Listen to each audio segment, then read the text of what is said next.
Live from San Francisco, it's Channel 5's People Are Talking with Ann Fraser and Ross McGowan.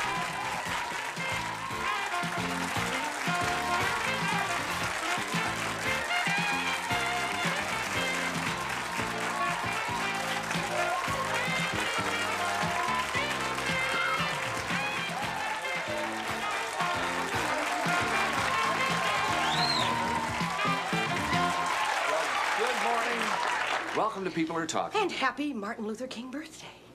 Today is the day we observe his birthday. We do, nationwide, and the Freedom Train, which has already left San Jose, it's on its way to San Francisco, and what you're seeing now, or almost now, are a lot of the people that were boarding the one of two Freedom Trains that will be carrying something like 4,000 people from San Jose to San Francisco today. And a lot of festivities today. And there's going to be a march from the Townsend train station to Civic Auditorium starting at 11:30 here in San Francisco, 11:30 this morning. Then this evening at 7, there will also be a rally at the San Jose Civic Auditorium honoring the late Dr. Martin Luther King. He was assassinated just 20 years ago on April 4th, 1968, and a planned effort that we're going to tell you a little bit about a little later on in the show to make sure that school children are aware of Dr. King and all the good works he has done. KPIX has put out a pamphlet, and we'll show it to you a little bit later. You know, this morning we're going to talk about the image of black men in our society. Not long ago, Newsweek did a whole cover story on it, and I want to read you just a little excerpt from that story. It says, "Black men are 6 times as likely as white men to be murder victims. They are 2.5 times as likely to be unemployed. They finish last in practically every socioeconomic measure from infant mortality to life expectancy. And some feel that black men in America seem almost an endangered species." Well, it's interesting that many people perceive black men as less intelligent, less productive, more hostile than the rest of society. And today, on the observance of Martin Luther King Jr.'s birthday, we thought it would be interesting to confront these stereotypes. We have with us this morning to share their insight 3 very interesting men. We have Huey Newton, former Black Panther. We have Ishmael Reed, who is the professor of English literature at UC Berkeley. And we have Jawanza Kunjufu, the author of Countering the Conspiracy to Destroy Black Boys. Will you give all 3 of them a nice warm welcome this morning?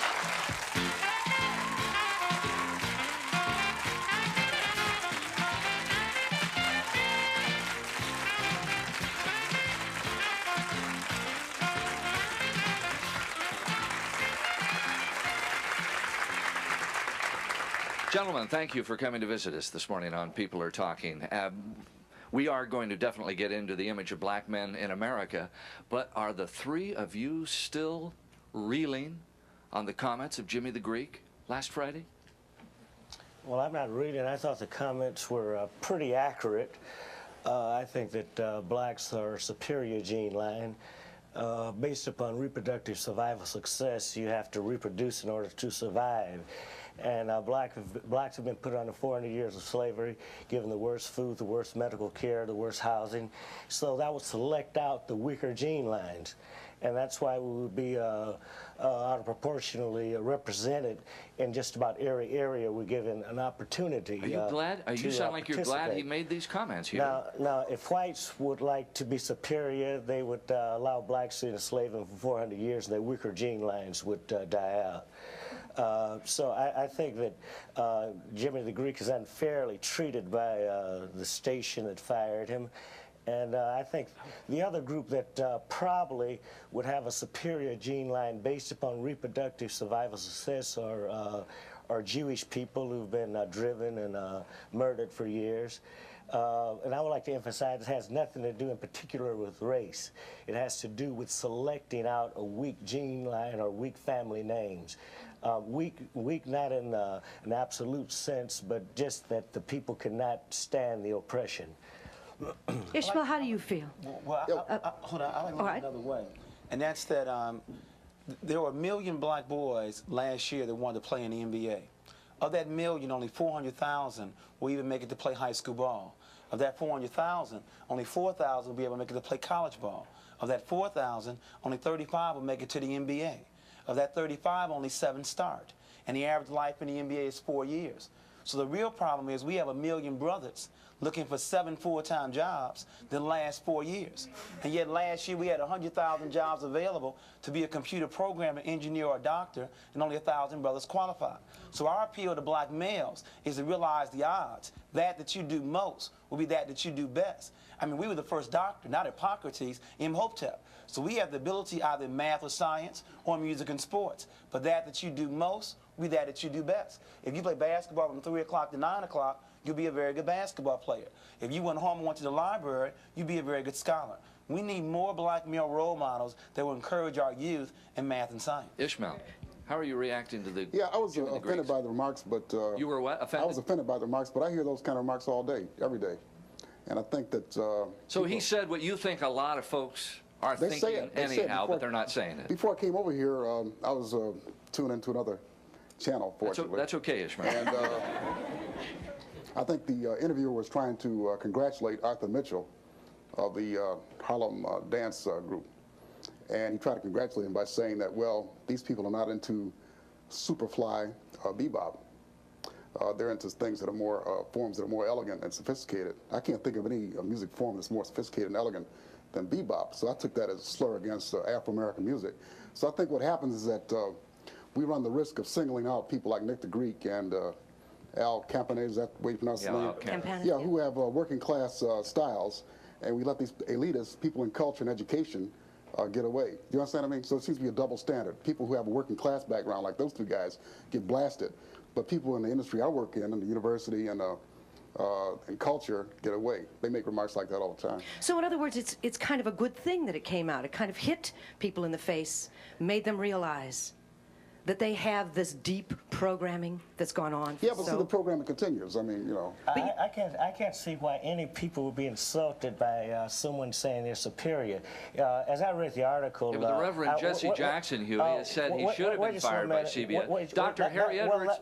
Huey, hold on. I'm talking about what Huey Newton says right now. Jimmy the Greek also said if blacks are given the opportunity in management in other areas, they will probably be superior there, too. And so I can't see where anyone would find fault with him other than the majority group who are afraid of blacks because of our superiority. You said okay. Oh, yeah, I said okay because it's true. It's easy for us to lash out at this person, but he meant that. You know, that was his programming, it wasn't? Right. He meant exactly what he said. That was very important to him. So we have to look at that and realize that this is how people are thinking. How do we change people's thinking? I don't want to change it. In other words, if you put blacks under the most vicious, the most savage oppression throughout the start of the enslaving period, what gene line would be left other than a very strong gene line?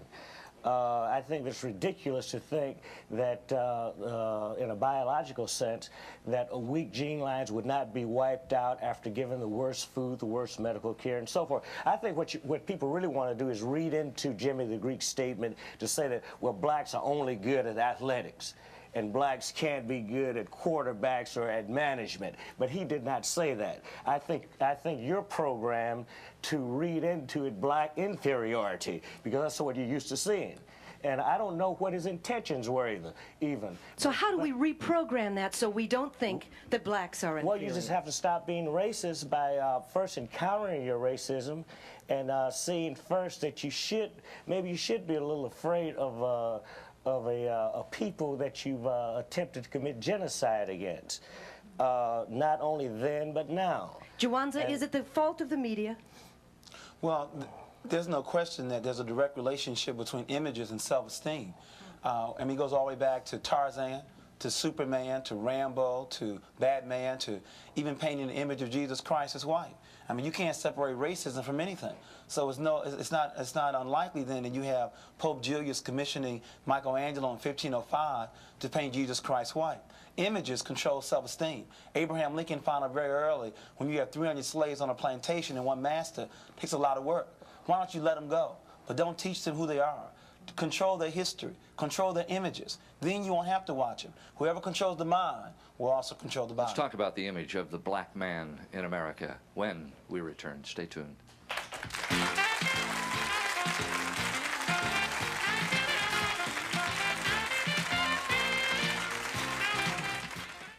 Trying to find the card here of an article I had read in Newsweek magazine by Sylvester Monroe, a reporter for Newsweek. Went back to the projects in Chicago to see where he had been reared and all. And he said, as he sees it, the image of a black man in America is like when he gets on an elevator, a woman, she grabs her purse a little tighter to herself, fear that this black man's going to steal it. He's walking down a deserted street with a black friend, and a white couple is walking toward them, and they cross the street for fear of these black men. Is that the image of black men in America as you see it? Well, one of the things that I'm concerned with in one of the books that I've written, Countering the Conspiracy to Destroy Black Boys, is what happens early on. And one of our concerns is we have studies that document that black boys may be the best students in the country up until 4th grade. So the question is, what happens to black boys in the intermediate and upper grades to begin to create the kind of image that you're talking about when they become 18 years and older? I sincerely believe that only men can make boys men. Now, don't misquote me. I did not say that a single female parent could not rear or educate her child, but she need not do that by herself. Because I understand we're on television time, it's time to make the point very clear. Where are black boys going to see black men? If you look at the home, 38% of all black children live in a single-run household. In terms of school, 83% of all elementary school teachers are women. 95% of all teacher aides are women. When you look at on television, you'd be hard-pressed to name 5 positive black men on television outside the news, especially if I excluded Bill Cosby. And then, unfortunately, many young people, men don't go to church. So the last place is the streets, and that's the problem. The streets do a very poor job making black men. So the real problem is black boys have a difficult time seeing strong black male role models, which is why these kind of shows are very important. What about Eddie Murphy? As a positive male role model? Yes. I have concerns about that. I respect his ability to use his talent, but there are other ways. I mean, images are very important. And even though, even his last movie, where he even used a plug about Bill Cosby said, you know, can you make things funny without using 4-letter words and so forth and so on.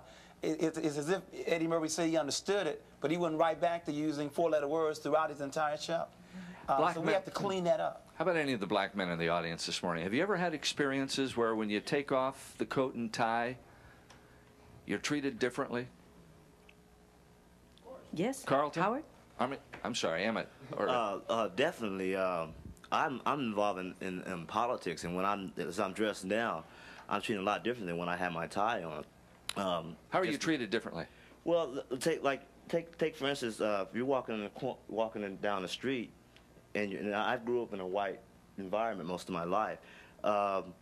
If I'm by myself and I'm walking around white people, they're going to look at me strangely as if I've done something, whether I've done it or not. But I wanted to ask a question that I want the gentleman to address as far as the media and government, how they downgrade our leadership, and also our government, how they spend more money putting our brothers and sisters in jail, and as far as not taking care of the educational part. I think that's a root of our problem as far as black America. Education.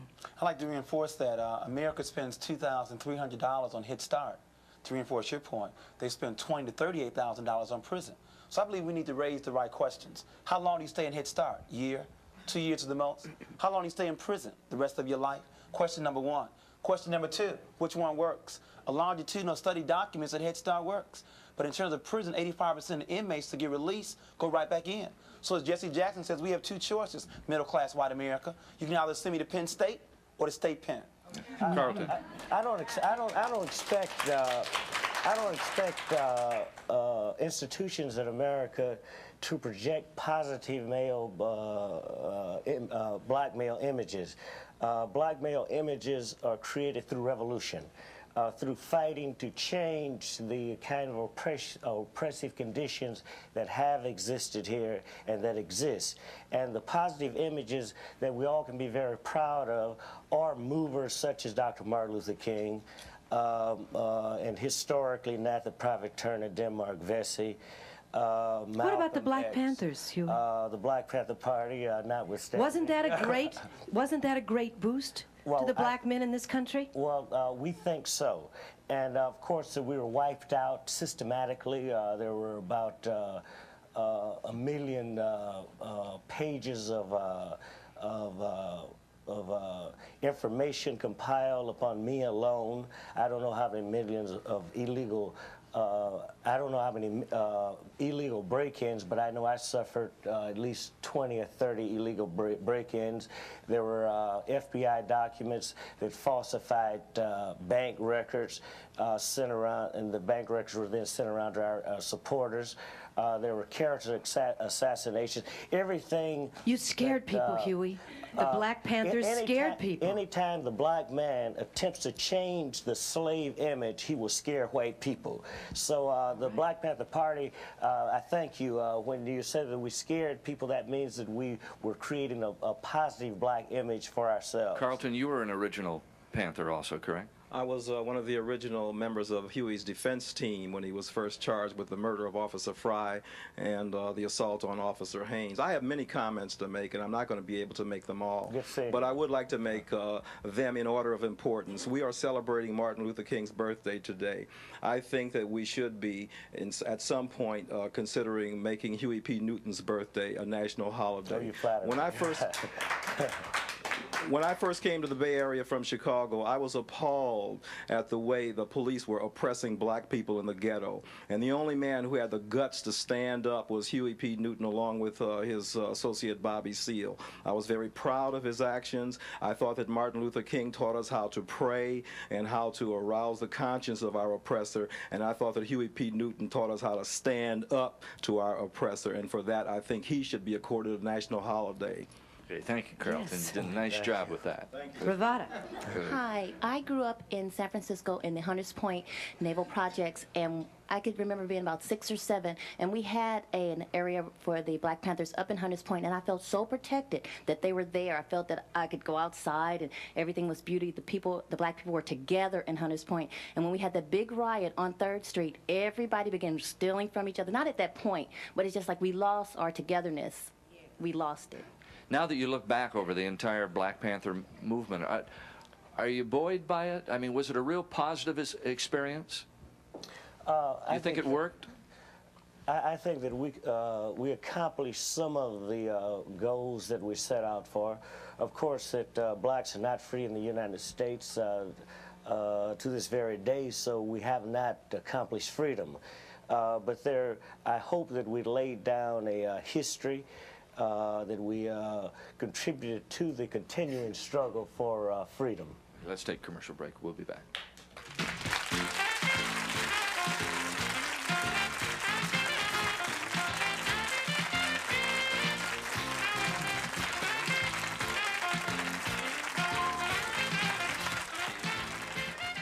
Ishmael Reed, you were unhappy with the film The Color Purple and the way it portrayed black men. Why? Well, in my new book, Writing is Fighting, plug, I That's okay. outlined some of my reservations about the film. I thought it was a contradiction for the writer and the industry behind the writer. This is a collective decision. It wasn't her decision alone. They had a meeting, these feminists. I thought it was a contradiction for them to take a film about black male chauvinism to the biggest male chauvinist in Hollywood. You wouldn't take a film about the Martin Luther King to Bull Connor and ask him to do it, okay? But people say racism and sexism are the same. I couldn't imagine that happening. So this movie was taken to Steven Spielberg, who's been criticized by Asian American organizations, Irish American organizations for his depiction of Irish and Asians in some films. And I understand a new film, which my wife and daughter saw yesterday, is anti-Japanese. So they took this product to him, and the goal apparently was to make money. Do you understand? Now we have a color. So it distorted Alice's image from her book? Well, that's up to her. I mean, she was a consultant on the film. She was on the studio working on the film until the commencement of photography. What did you like? What were the characters? I mean, it was one story about a not very nice man. I mean, she has the right to write what she wants to, and Hollywood has the right to I mean, this is Martin Luther King Day. We're for freedom. I'm not for censorship. They have the right to do what they want to do. I'm just pointing out the contradictions in the feminist ideology. And now we have another Color Purple clone coming up where they're going to do a lot of these because they made a lot of money, made over $100 million. So, and I understand from Fortune 500 that Steven Spielberg's almost a billionaire. So, you know, we're like a natural resource. That's one thing black males are. They take our stuff and make a lot of money out of it. Yeah, we should hire ourselves up like the coal industry or something. But anyway, There's a new film coming out which is going to be done by the producers of Rocky. Same thing, a feminist took a product about black male chauvinism and took it to a man who produced a misogynistic movie, Rocky. And the movie Rocky made millions of dollars exploiting the public's fear of black males. You know, you had the scene where Mr. T hit on the man's wife, and that kind of thrilled everybody when he got knocked out or beaten or was conquered by Rocky. So I think one thing about black sexism is it's big business. And that may be the reason that it'll be hard to eradicate it. So in other words, you're saying that they're making a big business on the misery of black men. Oh yeah, I mean, rather than uplifting them. Sure. What? And the ironic thing is these people are liberals. You know, the people who participated in this wasn't given us to by the right wing. It was given us to by liberals in Hollywood were the ones who produced this, and they're producing the next one. You have a comment. Yes, I think that we'll all agree that education would be the key to remedying many of the problems that we have in the country today with respect to the images of black male. I'd be interested to hear from some of the Caucasian members of the audiences how they could, how as citizens and taxpayers, we could do something to increase the number of blacks in the graduate schools. I've been teaching in law schools for 12 years, and the highest point of enrollment was during the 68 to 71 period after the Black Panther Party was organized. As you know, there were many more job openings, there were more educational opportunities, but now enrollments are now down, and we want to see how can we increase that. Well, we're not getting any comments from our we are white here. audience. Hang on, right this here. morning. We've got a comment about education, Merle.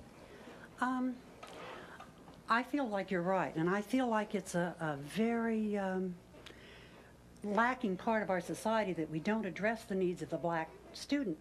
But I think it needs to start younger than that. I think it needs to start in the grammar schools. And I'd like to know how we can change this to make this happen. What do we need to do? I don't feel that education addresses the needs of the black student. I totally agree. One of our problems before even the issue of prison, black children are 17% of all children in this country, but they're 41% of all the special ed children. The mentally retarded, the learning disabled children, the behavior disordered children. 17 doesn't equal 41. And if labeled special ed in terms of black children, 85% of the time it's going to be a black boy. See, the real challenge is the female teachers. They have designed a classroom for female students. The student with the least chance of being placed in special ed is the white female, then the black female, then the white male, and then the black male. So white boys also have similar problems with this female-run classroom. In other words, if you know that boys have a higher energy level, a lot more movement in the classroom.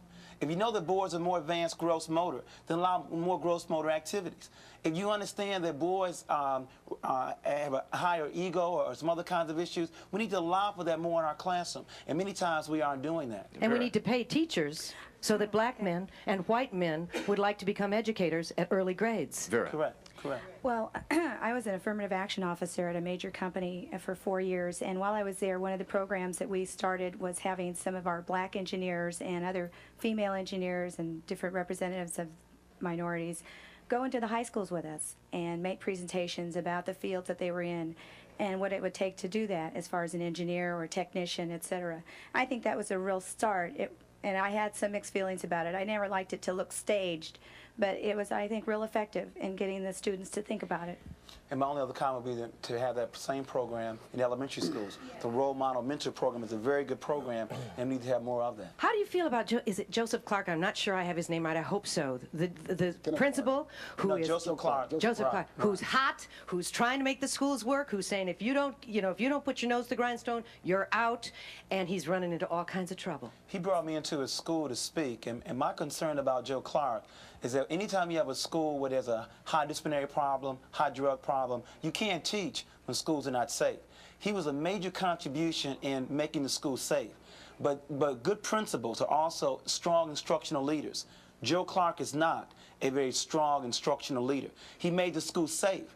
Now we need to have another kind of administrator in there for instructional leadership. In other words, you need to have someone else who will make the school safe. That does not have to come out of the principal's office. We got to so go I away respect from them. commercial We need to have break. somebody else for We'll instruction. be back in just a moment. Stay tuned. Seems to me.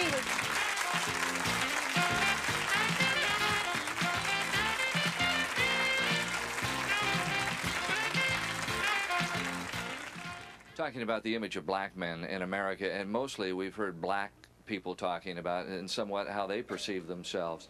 And the white members of our audience, the other colors, are not saying much about image. I mean, is there a reason to fear in your minds a black man walking down the street in exercise clothes? Does anybody feel that they have to hold their purse closer, or maybe they can't leave the car unlocked? Angelo? Well, I don't know about my purse, but I don't want to cheat you either, because I'm Puerto Rican, so I'm part of the Rainbow Coalition here. You know, I'm from New York, home of Howard Beach, and one of the problems is, although we have to talk about long-term problems and structural problems in the society and how, you know, images are projected, what do you do in the short term? And that is the fact that you have that fear.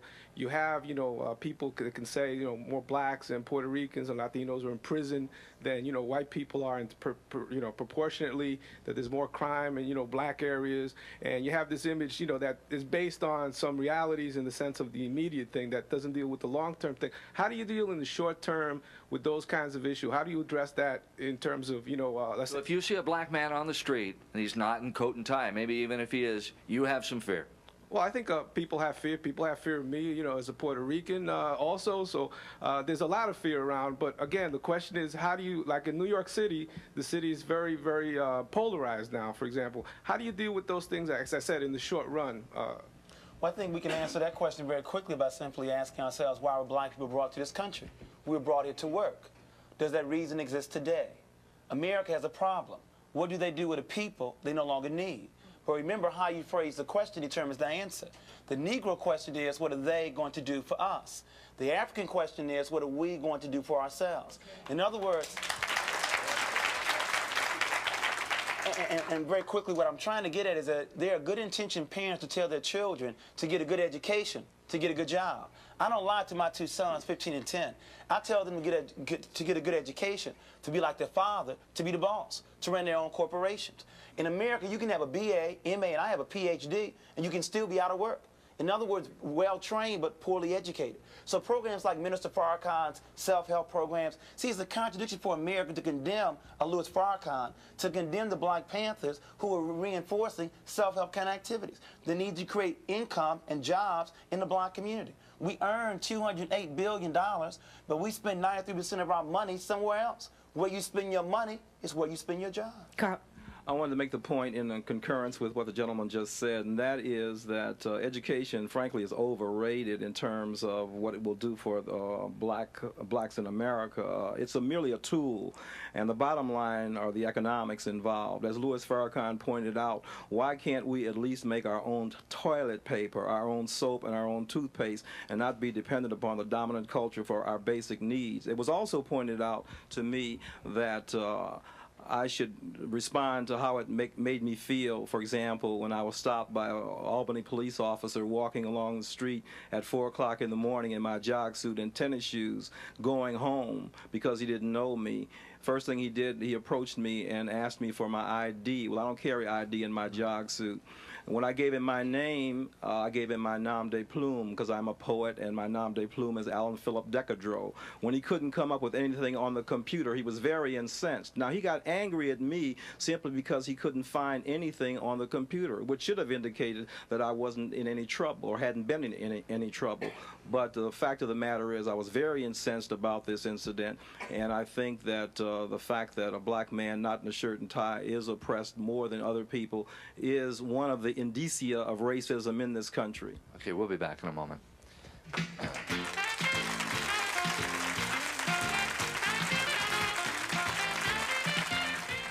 Carolyn, you had a question. I just wonder why sometimes, often black men choose white women over black women. I don't understand that. Well, I think that's very easily answered by the fact that we still live in a world where we base images or beauty off Europeans. In other words, if America defines beauty as light skin, long hair, and blue eyes, haven't they told you what ugly is? There are still people, even in this audience, using terms like good hair. If you know what good hair is, you got to know what bad hair is. If you know what pretty eyes are, you have to know what ugly eyes are. That's dialectic. Once you know what it is, you automatically know what it's not. But you know what's amazing about racism? When I was in Florida, I found Europeans trying their best to run down to Florida to get a suntan to look like us. And then I found us running home with cream, trying to look like them. Do you know how many black women, even in this audience, cannot swim? Afraid they're going to go back? Go back to where? Where are you afraid of it going back to? Linda. I just wanted to address what was said earlier about black men walking down the street in the middle of the night. Anyone walking down the street in the middle of the night will be stopped by a police officer because that's not a common time to be out. And if someone was walking down the street in your neighborhood at 3 in the morning, wouldn't you wonder, no matter what color they were, what they were doing there? That's baloney. Exactly. Ooh, yeah, Starla. One thing I was going to address in there is that I don't think it because you were colored, and if you're saying that the officer had an attitude at all, it might have been any question that you were giving false ID. Was there any other reason? Not just because of your color, but for his own safety. They just found out that the Transit Authority in New York was singling out Hispanic and black men for arrests when they were not guilty of crimes. It's a big case in New York right now. That happens all the time. Starla. That black. Do you want me to finish? That there seems to be tension between black men and white men in this country. I once proposed that the black men and white men ought to have a conference like the women did down in Houston. Maybe they can work it out, because I know every time I go out of the house, I'm going to have some kind of hassle with somebody, you know. I'll give you a concrete example, an anecdote, okay, instead of theory. An anecdote, something that happened to me. I've been trading at this coffee place on Telegraph Avenue in Berkeley for about 15 years. People have been very courteous to me. I went in there with another black person, a black man, and I thought they were going to call a riot squad or something, you know what I mean? Because 2 black men constitute a mob, I guess. That goes back to slavery. So I think there's some hostility and conflict between black men and men of other backgrounds in this country, and I think it ought to be worked out in a peaceful manner so that we can avoid some of these conflicts. And I think, getting back to education, you mentioned Joe Clark and his methods and everything. I think something's wrong with this curricula, too. We have people who do ignorant things because they've not been acquainted through the educational system with other cultures. Now, if I were Jimmy the Greek, I would sue my high school, I would sue every university I went to for not acquainting me with Afro-American people in this country. Now, we have a case down here in Stanford where the Asian, Hispanic, and Afro-American students are just trying to get Stanford to make one ethnic course a required course, okay? Just one, not changing the curricula, not making a curriculum a multicultural curriculum so we can learn about Hispanics and other people in this country, but just one. And the resistance is coming from the professors there. And I'm reminded of the professors in Nazi Germany who knew about Schubert and Bach and Beethoven, yet they were the ones who led to the Holocaust, who encouraged the Holocaust and used to end their lectures with Heil Hitler. Starla. What I wanted to say is that I don't agree with the lady saying that because you're because you're out after 4 o'clock in the morning. I live in the Haight. People are up jogging all the time. You don't see anybody being stopped at 5 o'clock in the morning, 4 o'clock in the morning in the Haight-Ashbury, but that's because it's a predominantly white neighborhood. And that's the way I see it. I don't think, if it was it doesn't make any difference when it's a predominantly white neighborhood and white people are jogging, but if a brother was out there, they would be watched and they would be looked at. I hate to disagree with you, but I was stopped this morning at 5:30 walking my dog by a policeman who just wanted to know why I was out at that hour. I'll tell you what, the white women are the safest group in this country. I mean, just statistically, if you want to get back to theory, if you're a white woman, your chances of being murdered is 1 in 300 something.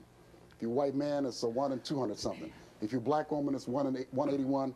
If you are a black man, it's 1 in 25, okay? So all we hear about in the media is protecting American European women. Do you understand? I mean, when they're the safest people, the safest group in this country. And I see the police and all these other knight errants or whatever, these vassals and warriors, their whole energy is directed towards protecting the safest group in this country. So I think we get in this hysteria about race partially because of the media. And I don't want to bring that because I'm on television. Yeah, I'm on your show.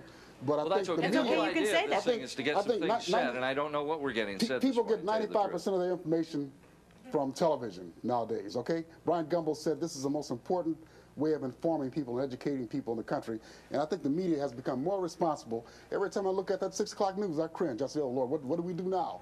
You know what I mean? We have black men as muggers and rapists. Black women in this audience, what role do you play in the image of black men? You were stopped.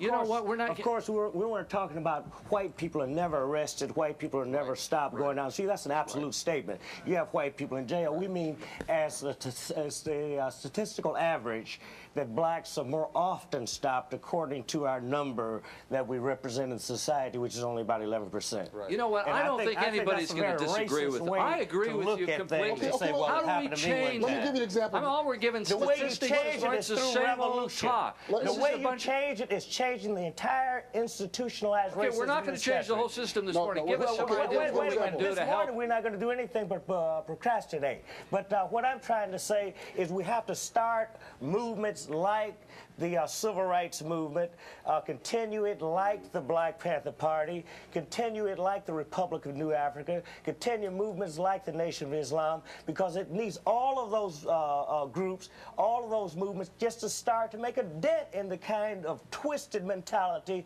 white people have in this country. Why aren't they being from started the then? upper class to the middle class, because they all Rita has a profit comment here. by the situation of black oppression, one way or Rita. another, even when they don't want to. You know how we can start today? Well, now let's let our audience have some comment.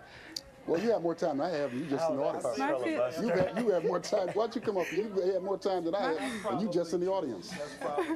Yeah, my feeling is that as a black woman and a mother, it is my responsibility, as what I see myself as the first teacher of a nation. I consider myself to be a part of the black nation.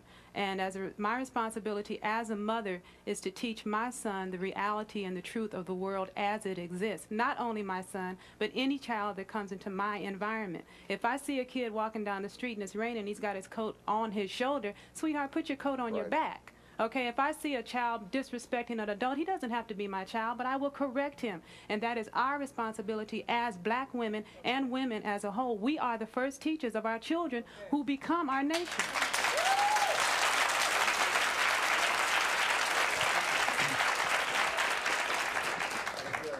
Joey.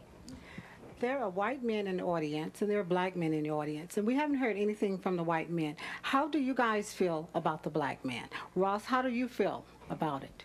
What is your point of view? I would say that I have met some white men that I haven't cared for and some black men that I haven't cared for. I mean, I was telling somebody a story before I went on the air, and it was back in 1968, and I was living down in Campbell, California, and the fella below us was holding his new little baby. And I looked over the railing and I said, "Congratulations! I mean, you're a dad now." And he said, "Yeah." He said, "The first thing I'm going to teach this child is the difference between black and white." And I walked inside and I said to my wife, I said, "Whoa!" I mean, that scared me. That really upset me as a white man. That another white man was saying he's going to teach him the difference between. That's the whole problem we got in this country. There's no difference. I'll be brief, I promise. Carlton, you can't be brief. You can't be. Yes, I will.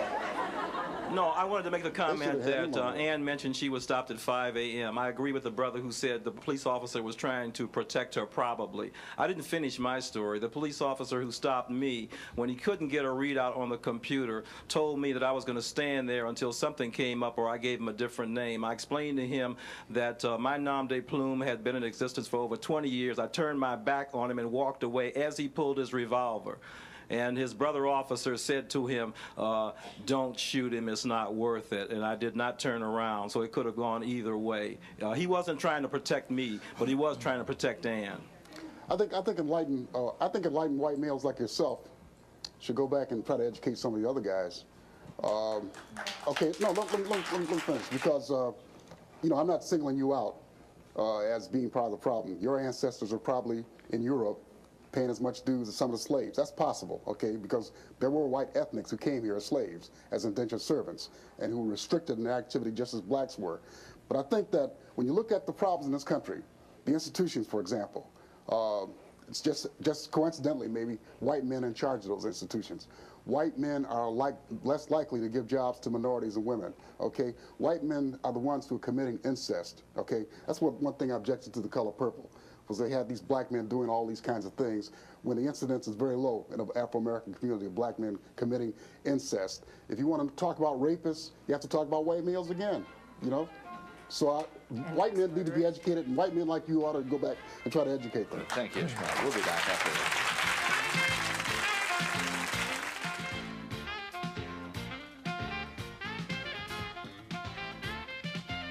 We've got about a minute and a half, Rochelle. Okay, I'd like to address this question to Huey Newton and Mr. Carlson. I don't see how you can compare his ways to Dr. Martin Luther King's ways. He took his actions wrong. He didn't go about it the right way. okay? A holiday for this man, that's funny, okay?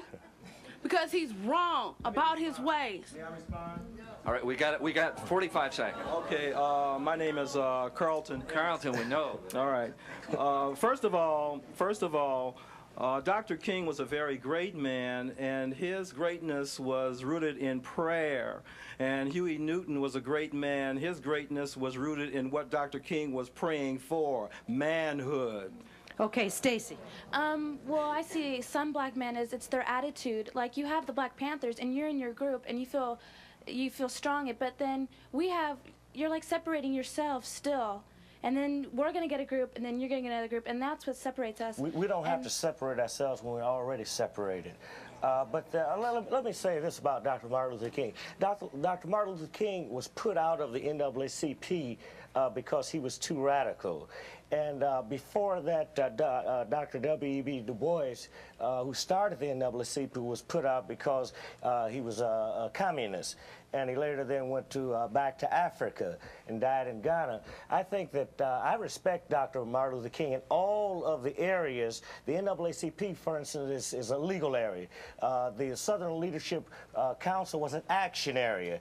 I think that our problem is so large until it takes more than Dr. Martin Luther King, it takes more than Malcolm X, it takes more than Huey Newton to solve this problem. So I would like to know how this young lady would contribute in her actions or in her teachings we thank to everybody solve the for problem. being with us. Ann and I shall return after this. Stay tuned.